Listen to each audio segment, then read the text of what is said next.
Hello everyone, welcome to the class. Now, once go to your file manager and then inside the storage.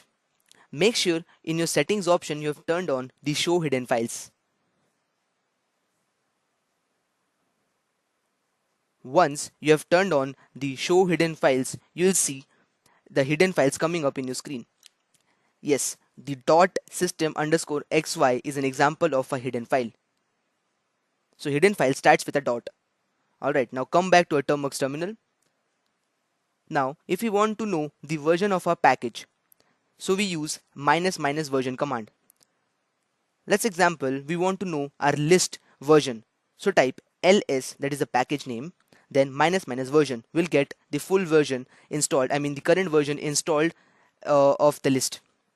Yeah. Next, ls minus a. ls minus a gives us the hidden files list. If we have just written ls, it will gives us the list of all the files which are not hidden. Yeah.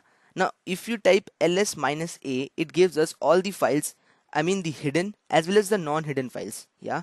As we can see, the dot bash underscore history is a hidden file, and the storage is not a hidden file. Alright, so as we have also come across, the hidden files starts with dot, so that's why the dot bash underscore history is a hidden file. For that, ls minus a.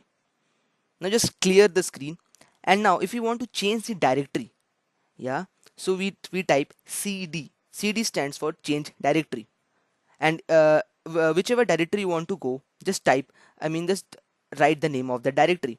So I want to go to storage directory. That's why I have written cd, that is change directory / the directory name, that is storage.